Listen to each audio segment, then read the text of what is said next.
ಶ್ರೀಹರಿ ಶ್ರೀಕಾಂತ ಹರಿ ಶ್ರೀನಿವಾಸ ಗೃಹೇಶ್ವರಿ ಶ್ರೀ ವೆಂಕಟಾದರಿ ನಿವಾಸನೆ ಪದ್ಮಾವತಿ ಸುಮಂಗಲಿ.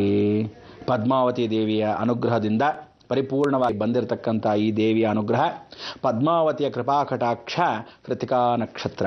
ಕೃತಿಕಾ ನಕ್ಷತ್ರ 6 ವಿಶೇಷವಾದಂಥ ಮುಖಭಾವನೆಯಲ್ಲಿ ಒಂದು ಮುಖವಾಗಿರತಕ್ಕಂಥ ನಕ್ಷತ್ರ ಸುಬ್ರಹ್ಮಣ್ಯದು ಷಣ್ಮುಗ ಸುಂದರ ಅಂತ. ಆ ಷಣ್ಮುಗನ ನಕ್ಷತ್ರವೇ ತ್ರಿಕಾಲಜ್ಞಾನದಲ್ಲಿ ಇರತಕ್ಕಂಥ ಬ್ರಹ್ಮ ನಕ್ಷತ್ರ, ತ್ರಿಕಾಲಜ್ಞಾನದಲ್ಲಿರ್ತಕ್ಕಂಥ ಅನುಗ್ರಹ ಅಗ್ನಿ ನಕ್ಷತ್ರ, ಸಾಕ್ಷಾತ್ ಕೃತಿಕಾ ನಕ್ಷತ್ರ. ಈ ಕೃತಿಕಾ ನಕ್ಷತ್ರದಲ್ಲಿ ಬಹಳ ಜನ ಬೆಂಕಿಯಾಗಿರ್ತಾರೆ, ಹಾವಿನ ಥರ ಓಡಾಡ್ತಾರೆ. ಹಾವಿನ ಥರ ಓಡಾಡ್ತಾರೆ ಅಂದರೆ ಹಾವಿನ ಥರ ಹೀಗೆ ಹಂಗಂತಲ್ಲ, ಹಾವು ರಭಸವಾಗಿ ಹೋಗುತ್ತೆ. ಕೆಲವು ಹಾವುಗಳು ನಿಧಾನವಾಗಿ ಹೋಗುತ್ತೆ. ಕೆಲವರೆಲ್ಲ ಕಾಳಿಂಗ್ ಸರ್ಪ ಇದ್ದ ಹಾಗೆ ಹೆಡೆಯನ್ನು ಎತ್ತನೇ ಇರ್ತಾರೆ, ಮೂಗ್ ಮೇಲೆ ಇಲ್ಲೇ ಕೋಪ ಇರುತ್ತೆ. ಇದಕ್ಕೆಲ್ಲ ಕರ್ತರಾಗಿರ್ತಕ್ಕಂಥ ಕೃತಿಕಾ ನಕ್ಷತ್ರ ಅಗ್ನಿ ಜ್ವಾಲಾಮುಖಿ. ಏನು ಯೋಚನೆ ಮಾಡಿದ್ರೆ ಹಿತ್ತಾಳಿ ಕಿವಿಯಾಗಿರ್ತಾರೆ. ಇವನು ಮಾತು ಕೇಳ್ತಾರೆ, ಅವನು ಮಾತು ಕೇಳ್ತಾರೆ, ಕೋಪಗೊಂಡಿರ್ತಾರೆ. ಏನು ಅಂದರೆ ತಾಳ್ಮೆ ಇಲ್ದಿದ್ದವರು.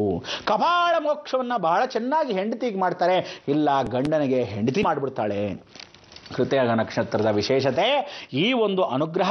ಕೃತಿಕಾ ನಕ್ಷತ್ರ ಮೊದಲನೇ ಪಾದದ ಈ ಶ್ಲೋಕಕ್ಕೆ ನಾವು ಸ್ವಾಗತ. ಮೊದಲು ಪರಿಪೂರ್ಣವಾಗಿ ವಿಷ್ಣು ಸಹಸ್ರನಾಮಕ್ಕೆ ತಮ್ಮೆಲ್ಲರಿಗೂ ಸ್ವಾಗತಿಸೋಣ. ಮತ್ತಷ್ಟು ವಿಚಾರ ಮಾತಾಡೋಣ ವೀಕ್ಷಕರೇ. ಬನ್ನಿ ಶ್ರೀಮನ್ನಾರಾಯಣ ದಕ್ಷಿಣಾಮೂರ್ತಿನ ಸ್ಮರಿಸೋಣ.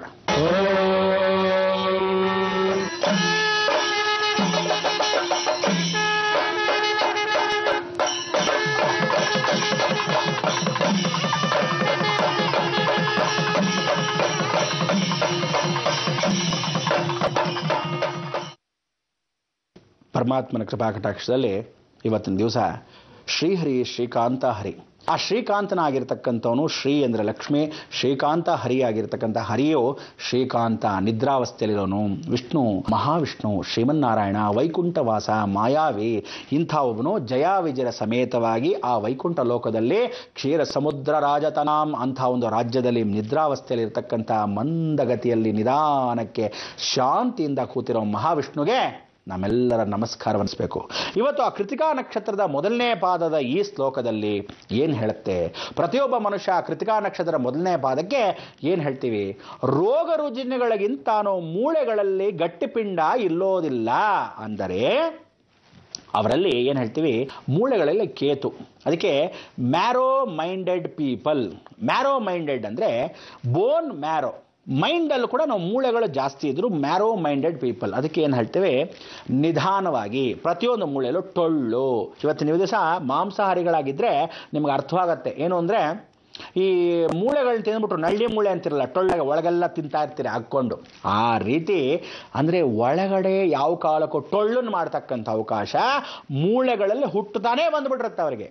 ಇದು ಯಾತಕ್ಕೆ ಹೇಳ್ತೀವಿ ಅಂದರೆ ಭಾಳ ಜನಕ್ಕೆ ಮೂಳೆಗಳು ಗಟ್ಟಿ ಇಲ್ದಿದ್ದ ಪಕ್ಷದಲ್ಲಿ ದೇಹದ ಚಿಂತೆಯನ್ನು ಸ್ಥಿರವಾಗಿರಲ್ಲ.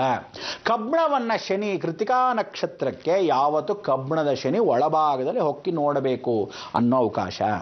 ಅವನು ನೇರವಾಗಿ ಶುಕ್ರನ ದೃಷ್ಟಿಯನ್ನು ಬೀರ್ತಾ ಇರತಕ್ಕಂಥ ಈ ವಿಚಾರ ಒಂದೇ ಒಂದು ಕೊನೆಯ ಪಾದ ಆಗಿರ್ತಕ್ಕಂಥ 9 ಪಾದ ನೋಡಿ. ಅಶ್ವಿನಿ 4 ಪಾದ, ರೋಹಿಣಿ 4 ಪಾದ, ಕೃತಿಕಾ ನಕ್ಷತ್ರದ 1 ಪಾದ ಸೇರಿದ್ರೆ 9 ಪಾದ ಒಂದು ವೇಷಾಯುಷವಾಗಿರ್ತಕ್ಕಂಥ ಮೇಷರಾಶಿಯಲ್ಲಿ. ಅಂದರೆ ಕೊನೆಯ ಪಾದವಾಗಿರೋ 9 ಅಂದರೆ ಮನೆಯಲ್ಲಿ 9ನೇವನು ಅಗ್ನಿಗ್ರಹ, ಬೆಂಕಿ. ಜಟಾರ್ ಅಂತ ಬರೋ ಕೋಪ ಇವ್ರಿಗೆ, ಯಾವತ್ತೂ ಮೂಗ್ ಮೇಲೆ ಕೋಪ ಥಟಾರ್ ಅಂತ ಬಂದ್ಬಿಡುತ್ತೆ. ನೀವು ಇವ್ರಿಗೆ ಹೇಳಿದ್ನೇ ಹೇಳಂಗಿಲ್ಲ. ತಾಯಾದವಳು ಮಕ್ಕಳಿಗೆ ಅಕಸ್ಮಾತ್ ಹೇಳಿದ್ರೆ ಕೃತಿಕಾ ನಕ್ಷತ್ರದವನಿಗೆ ಹೇಳಿದ್ದೆ ಯಾಕೆ ಸುಮ್ಮನೆ ಹೋಗ, ಎಷ್ಟಲ್ಲಿ ಹೇಳ್ತೀಯಾ ಅಂತಾನೆ, ಮಗನಾಗಲಿ ಮಗಳಾಗಲಿ. ಅಥವಾ ಹೆಂಡತಿ ಆಗಲಿ, ಇವ್ರಿಗೇನಾದರೂ ಇರಿಟೇಷನ್ಸ್ ಆಗ್ತಕ್ಕಂಥವ್ರಿಗೆ ಈ ಮೊದಲನೇ ಪಾದದ ಕೃತಿಕಾ ನಕ್ಷತ್ರದವ್ರಿಗೆ ಇವರಿಗೆ ಈ ಶ್ಲೋಕವನ್ನು ಹೇಳ್ಕೊಂಡ್ರೆ ಫಲಾಫಲಗಳು ಏನೋ ನೀವು ಒಂದ್ಸಲಿ ನೋಡಿ, 2ನೇ ಸಲ ಕೇಳಿಕೊಂಡು ಪದವನ್ನು ಹಾಡಿ ವಿಷ್ಣು ಸಹಸ್ರನಾಮದ ಅನುಗುಣದಲ್ಲಿ ಕಲ್ತ್ಕೊಳ್ಳೋಣ. ಮೊದಲನೇ ಪಾದ ಕೃತಿಕಾ ನಕ್ಷತ್ರ, 9ನೇ ವಿಶೇಷವಾಗಿರ್ತಕ್ಕಂಥ ಅನುಗ್ರಹ. ತದನಂತರ ಕುಜನ ಸಂಭೂತವಾಗಿರ್ತಕ್ಕಂಥ ಶ್ರೀಮನ್ನಾರಾಯಣ ಸ್ಮರಣೆಯಲ್ಲಿ ಈ ಶ್ಲೋಕವನ್ನು ಕೇಳಿ ಲಾಲಿಸಿ ಪಾಲಿಸಿ. ಬನ್ನಿ ವೀಕ್ಷಕರೇ. ಈಶ್ವರೋ ವಿಕ್ರಮೇ ಧನ್ವೇ ಮೇಧಾವಿ ವಿಕ್ರಮಃ ಕ್ರಮಃ ಅನುತ್ತಮೋ ದುರಾಧರ್ಷಃ ಕೃತಜ್ಞಃ ತಿರಾತ್ಮವಾನ್. ಈಶ್ವರೋ ವಿಕ್ರಮೇ ಧನ್ವೇ ಮೇಧಾವಿ ವಿಕ್ರಮಃ ಕ್ರಮಃ ಅನುತ್ತಮೋ ದುರಾಧರ್ಷಃ ಕೃತಜ್ಞಃ ಕೃತಿರಾತ್ಮವಾನ್. ಈಶ್ವರೋ ಅಂದರೆ ತ್ಯಾಗ ಮನೋಭಾವನೆ ಇರುತ್ತದೆ. ಆದರೆ ವಿಕ್ರಮಾರ್ಕ ಅಂತಕ್ಕಂಥವನಿಗೆ ಯಾವತ್ತೂ ಇವರಿಗೆ ಆತ್ರದವರು ಬುದ್ಧಿಮಟ್ಟ ಅಂತ ಕರಿತೀವಿ. ಇದರಲ್ಲಿ ಏನು ಹೇಳ್ತಾರೆ, ಕ್ರಮ ಅಂತಕ್ಕಂಥ ವಿಚಾರವನ್ನು ಇವರು ತಗೊಳ್ಳೋದೇ ಇಲ್ಲ. ಏನು ಅಂದರೆ ಯಾವತ್ತು ಜೀವನವನ್ನು ಸರಿತಿದ್ದುಪಡಿಸ್ಕೊಂಡು ಆಮೇಲೆ ಮುಂದೆ ಕಾಲಿಡಬೇಕು. ಇವರು ಏನಂದರೆ ಅರ್ಧಂಬರ್ಧ ಎಂಟಿ ವೆಸಲ್ಸ್ ಮೇಕ್ಸ್ ನಾಯ್ಸ್, ಸುಮ್ಮನೆ ಗಲಾಟೆಗಳು ಮಾಡ್ತಾ ಇರ್ತಾರೆ. ಅದಕ್ಕೋಸ್ಕರ ಇದನ್ನು ಪರಿವರ್ತನೆ ಮಾಡ್ಕೊಳ್ತಕ್ಕಂಥ ಕೃತಜ್ಞ ಆಗಿರ್ತಕ್ಕಂಥದ್ದು ಇಲ್ಲವೇ ಇರಲ್ಲ ಇವರಿಗೆ. ಇವ್ರು ಏನಾದರೂ ಒಂದು ಏನು ಅಂದರೆ ಸಮಯ ಸಾಧಕರು ಅಂತ ಹೇಳ್ತೀವಿ. ಕೃತಿಕಾ ನಕ್ಷತ್ರ ಮೊದಲನೇ ಪಾದವರು ಸಮಯ ಸಾಧಕರು. ಫಸ್ಟ್ ಟೈಮು ಯಾರಾದರೂ ಸಹಾಯ ಮಾಡ್ತಾರೆ, ಸೆಕೆಂಡ್ ಟೈಮ್ ತಲೆ ಕೂಡ ಮೂಸ್ ನೋಡಲ್ಲ ಅವ್ರನ್ನ. ಯಾಕೆ ಅನ್ನಿ, ಇವ್ರ ಕೆಲಸ ಆಗೋಯ್ತಲ್ಲ, ಅವ್ನು ಕಟ್ಕೊಂಡು ನನಗೇನೇ ಬೇಕು. ಯಾವ್ದಾರ ಮತ್ತೆ ಸಿಕ್ಕಿದಾಗ ಓಹೋ ಬಂದ್ಬಿಟ್ಟಪ್ಪ ತಲೆನೋವು ಅನ್ನೋ ರೀತಿ. ಈ ಕೃತಜ್ಞ ಇಲ್ಲದೇ ಇರತಕ್ಕಂಥವ್ರಿಗೆ ಈ ಕೃತಜ್ಞತೆ ಬರಬೇಕು. ಅದಕ್ಕೋಸ್ಕರ ಈ ಶ್ಲೋಕ.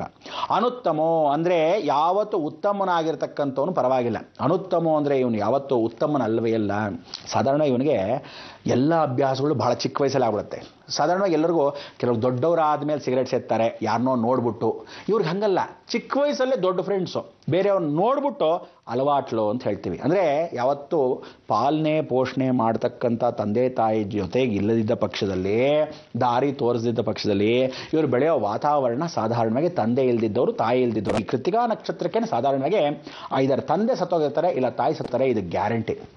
ಇವರಲ್ಲಿ ಸಾಧಾರಣ ಏನಂದರೆ ಇಬ್ಬರಲ್ಲಿ ಒಂದೇ ಇರೋದು, ಇಲ್ಲ ಸೂರ್ಯನಾಡಿ ಇಲ್ಲ ಚಂದ್ರನಾಡಿ. ಸೂರ್ಯನಾಡಿ ಬಹಳ ವೇಗವಾಗಿ ಹೋಗುತ್ತೆ, ಚಂದ್ರನಾಡಿ ಬಹಳ ಮೆತ್ತಗಿರತಕ್ಕಂಥ ಅವಕಾಶ. ಇವರಲ್ಲಿ ಏನು ಅಂದರೆ ಮದುವೆ ಮಾಡ್ಕೊಳ್ಳೋದು ನಿಧಾನವಾಗತ್ತೆ. ಮದುವೆ ಮಾಡ್ಕೊಳ್ಳೋದು ನಿಧಾನವಾದ ಸಂತಾನ ಅಭಿವೃದ್ಧಿ, ಕಾಮಗ್ರಹಗಳಾಗ್ತಿರ್ತಾರೆ ಇವರು. ನಿಮಗೆ ಕೃತಿಕಾ ನಕ್ಷತ್ರದ ಎಲ್ಲರಿಗೂ ಹಾಗಲ್ಲ. ಕೃತಿಕಾ ನಕ್ಷತ್ರದ ಕೆಲವರಿಗೆ ಒಂದು ಕೆಟ್ಟ ಗುಣ ಇರುತ್ತೆ. ಅದರಲ್ಲೂ ಈ ಒಂದನೇ ಪಾದದವರಿಗೆ ಕೆಲವರಿಗೆ, ಎಲ್ಲರೂ ಬೇಜಾರು ಮಾಡ್ಕೋಬೇಡಿ, ಬಟ್ ಕೆಲವ್ರಿಗೆ ಅಂತ ಹೇಳ್ತೀನಿ. ಯಾಕಂದರೆ ಈ ಕಾಮಿಕ ಕಣ್ಣು ಅಂದರೆ ಹೆಂಡತಿ ಪಕ್ಕದಲ್ಲಿ ಇಟ್ಕೊಂಡ್ರು ಇನ್ನೊಬ್ಬಳು ನೋಡಬೇಕು ಅನ್ನೋ ಆಸೆ ಜಾಸ್ತಿ ಇರುತ್ತೆ.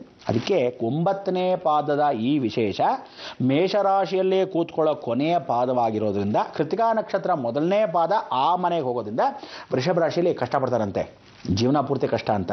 ಕೃತಿಕಾ ನಕ್ಷತ್ರವ್ರಿಗೆ ಹೆಣ್ಣುಮಕ್ಕಳು ಭಾಳ ಚೆನ್ನಾಗಿ, ಇವನು ಮಾಡಿದ್ದುಣ್ಣ ಮಾರಾಯ.